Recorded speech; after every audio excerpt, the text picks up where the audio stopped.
Hello Aries, Sun, Moon, Rising, and Venus Signs. Kamusta kayo? Sana po nasa mabuti kayong kalagayan. Welcome back po sa Star Tarot. Kung bago kayo rito, welcome din kayo. Thank you sa inyong support. I truly appreciate it. God bless you all, Aries. Pauna mensahe po ninyo ay new life. Aries, napaka-exciting nito. Merong bagong buhay na naghihintay sa inyo sa ngayon. Maaaring may mga malalaking changes dito na gagawin kayo, hindi lang sa isang parte ng buhay ninyo, kundi sa iba't ibang parte, because parang overhaul ito no? Parang major overhaul ito sa buhay ninyo na nagagawin ninyo. So, napakaganda. This is very exciting, no? What else? We have yin. Ayan. So, this is feminine energy, no? Feminine energy. So, parang ang ganap dito for you, parang you're waiting for something, no? You're waiting for something dito na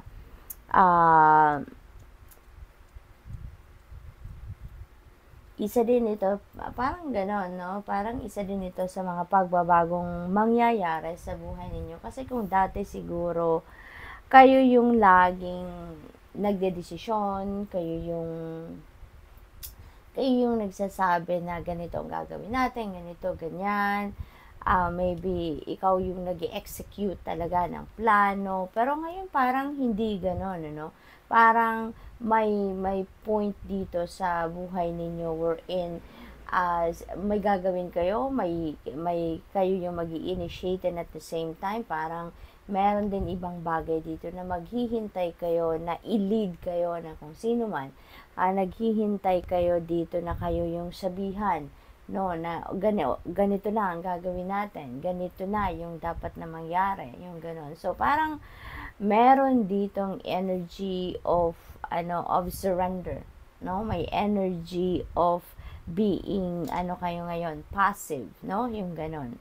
So what else? We have blessed. Wow, amazing things are coming your way, Aries, no? You are blessed, no? Maraming ganap sa buhay ninyo sa ngayon na paborable sa inyo. Talagang ikakatuwa ninyo, magiging masaya kayo. So this is really beautiful. Amazing things are coming your way. We have number 10, unfinished symphony. This is unfinished business. So, siguro, ang iba sa inyo dito, Aries, ipagpapatuloy ninyo ngayon ang mga plano ninyo before na pending. Siguro, nagkaroon ng distractions kayo in the past, kaya natigil. So, ngayon, no, it feels like you are going to start pursuing kung ano man yung gusto, yung natigil na plano ninyo before, no? So, we have number 10. Number 10 becomes 1, diba? So, that is beginning, no? Number 1 is beginning. Kaya, tapos may new life. So, definitely, marami siguro kayong mga bagay-bagay na gagawin dito sa buhay ninyo that you're going to start now, no? So, good luck sa iyo, Aries. What else? We have regeneration. Ayan. So, number 46, no? Regeneration. So, number 46 is also 10. So, talaga marami sigurong changes dito na magaganap, no?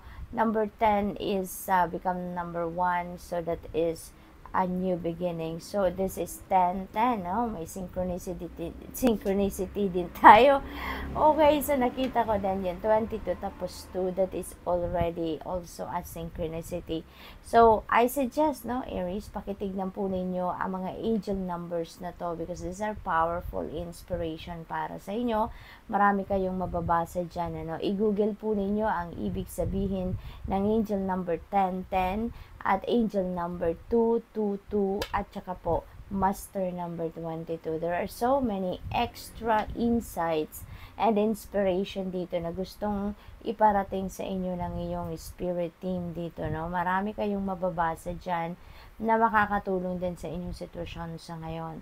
So, this is really a beautiful energy na bumabalot sa inyo sa ngayon, kasi meron kayong new life, meron kayong pagpapatuloy ng kung ano man unfinished business ninyo, and there is a promise of rebirth.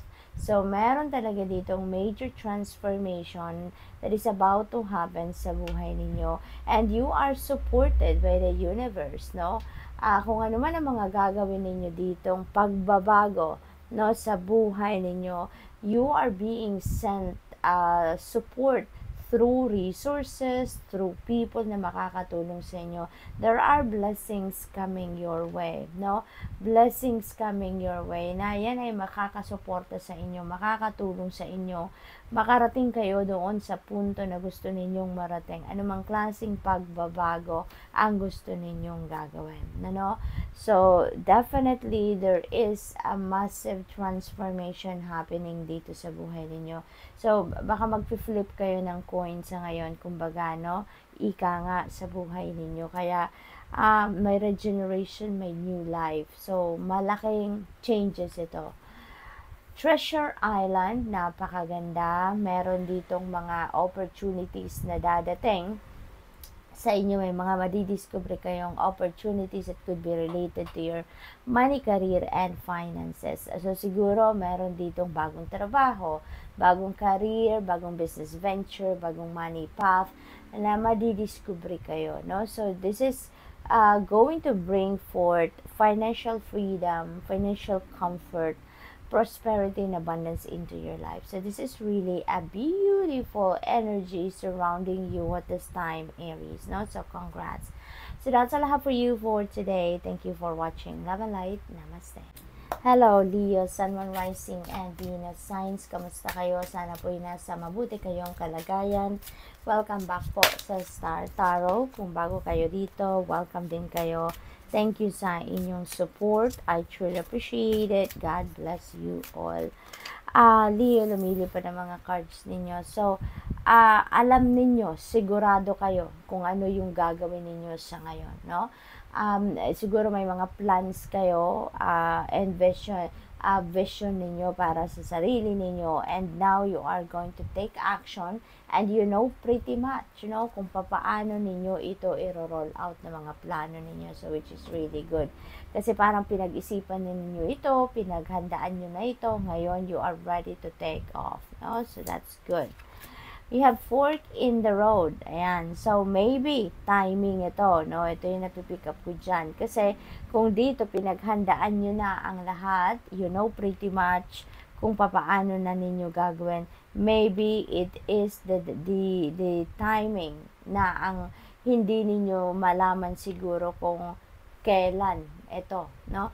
Kasi siguro, nag-iisip kayo, should I do it now? Should I start doing the practical steps now para marating ko na yung, alam mo yun, makalapit na kayo doon sa pag-accomplish ng mga iniisip ninyo. So, it feels like to me na ano to, no? Ito kung magsisimula na ako ngayon or hindi. That is the indecision ngayon na meron kayo, no? So, yan ang napipick up ko dyan. Observer. So now, talagang hindi pa kayo gagalaw, no? Hindi pa kayo gagalaw.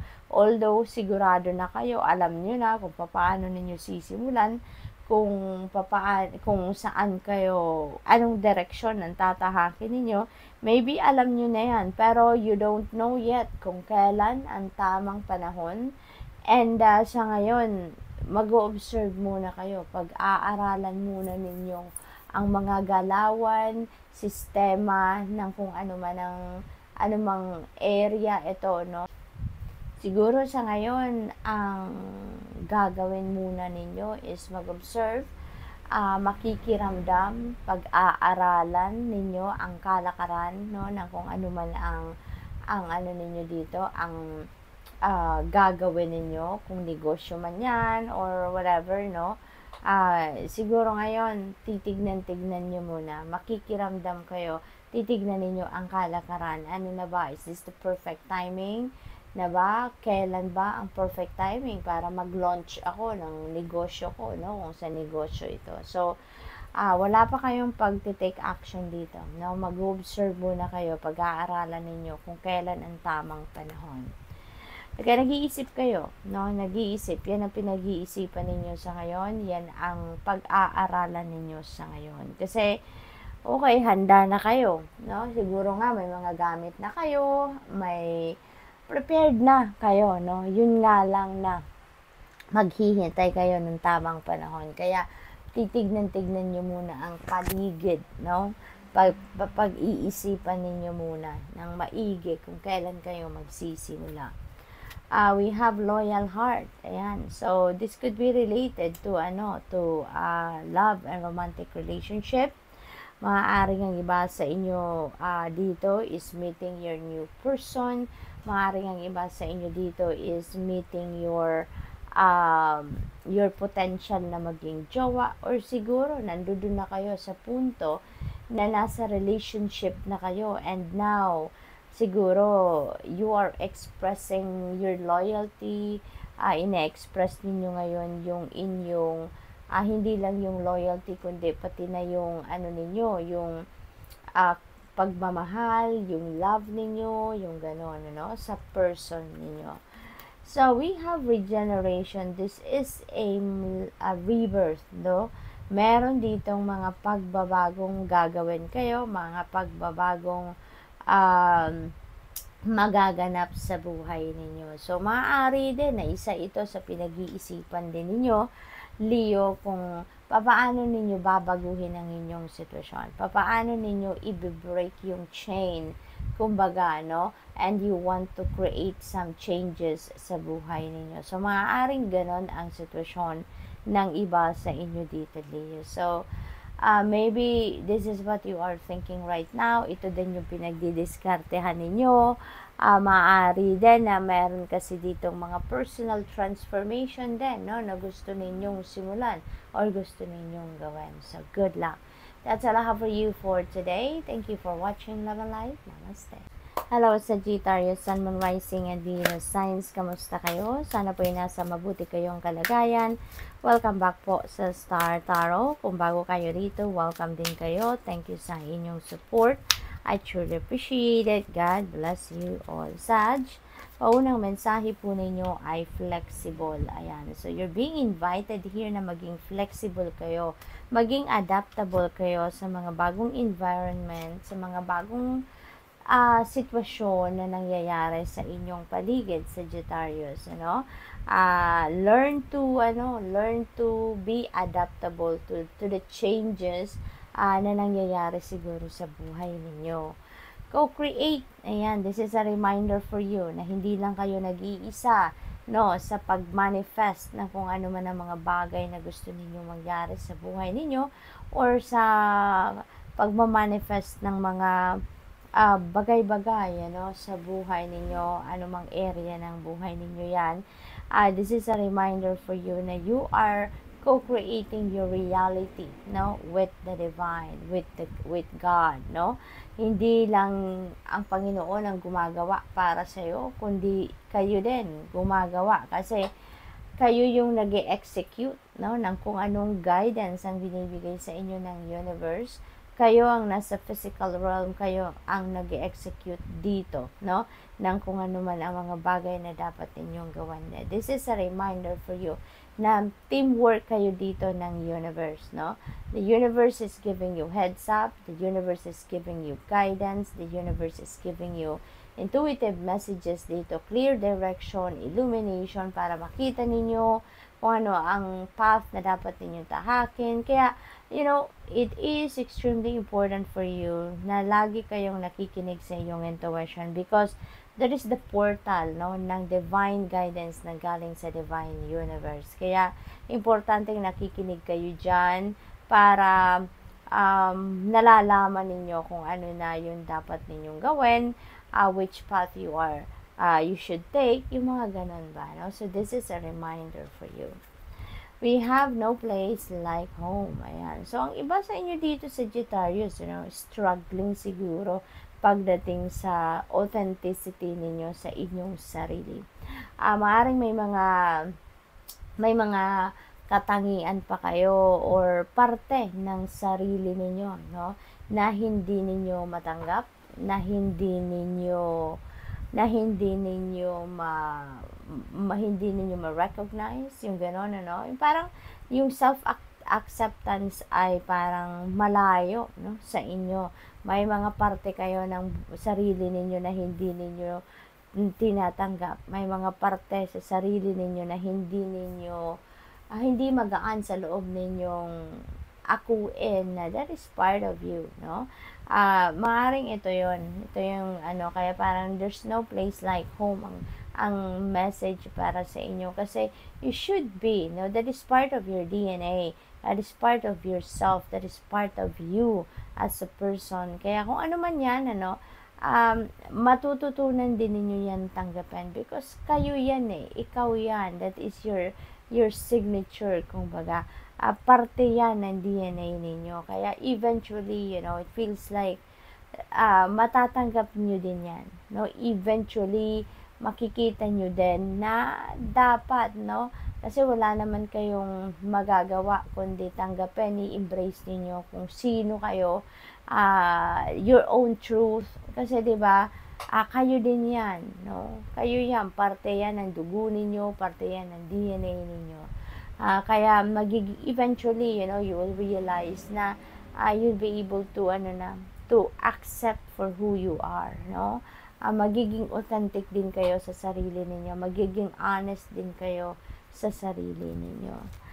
We have deep knowing, ayan, so siguro sa ngayon may mga sitwasyon kayo, Sagittarius, na magagamit nyo na or gagamitin nyo na yung inyong wisdom, gagamitin nyo na, i-apply nyo na sa inyong mga sitwasyon sa ngayon ang ang sarili ninyong kaalaman, ang mga natutunan ninyong mga lessons in life ninyo, along your life journey for many years. Siguro, ngayon ninyo yan may di-display, ngayon ninyo yan magagamit sa certain situation sa buhay ninyo, no? What else? We have fork in the road. Ayan, so you are in a stage of indecisiveness, no? Ito yung hindi pa kayo sigurado. No, you don't know where you are heading, you don't know what you're going to do, you don't know what is best, no? Sa mga kaganapan sa buhay ninyo. So ngayon, may confusion, nalilito kayo sa ngayon. So in that case, sa mga pagkakataong ganito, tune in to your intuition. Importanteng mag-tune in tayo sa ating intuition, because our intuition is our most reliable guide. Na 24/7, yung intuition ninyo, ito yung masasandalan ninyo, no? Para lalo na sa mga pagkakataong hindi ninyo alam kung saan kayo patungo, what kind of decision you're going to make, no? We have clean it up. Yan. So, time for releasing. Time for clearing up your life. No? Tanggalin na sa buhay ninyo kung ano man yung mga negativity, negative energies, ano man yung mga negative thoughts ninyo, negative feelings, emotions that doesn't deserve a room sa buhay ninyo. No? Kasi yung mga negativity na yan, that's going to be a barrier, no? Between you and your success, between you and your happiness, between you and blessings na supposed to be dadating sa buhay ninyo. Makakasagabal yan, that is going to be the barrier. Kaya, as much as possible, tanggalin na ninyo yan, mga negativity. Now, clean it up, clear your life of those negativity, kasi isa din yan sa nagpapagulo ng isipan ninyo, isa din yan sa nagpapababa ng inyong vibration, isa din yan sa nagkukos ng indecisiveness ninyo, no? Kaya as much as possible, tanggalin mo na yan sa sarili ninyo, no? Possible din na hindi lang ang energy field, hindi lang yung isip at damdamin ninyo ang dapat ninyong linisin, but also physical space siguro, no? Maybe cluttered na din yung inyong physical space, at kung anong nakikita natin, that has a great impact din sa psychological aspect natin. Kaya kung magulo ang paligid natin, ang physical space natin, nakakaapekto yan sa way ng pag-iisip natin, naguguluhan din tayo. no? Kasi nakikita ng mata natin and it affects our feelings, our emotions, no? Kaya maaring yun ang kailangan din ninyong gawin. Baka makatulong yan, ano, na maging mas organized din ang inyong pag-iisip. So, good luck. That's all I have for you for today. Thank you for watching. Love and light. Namaste.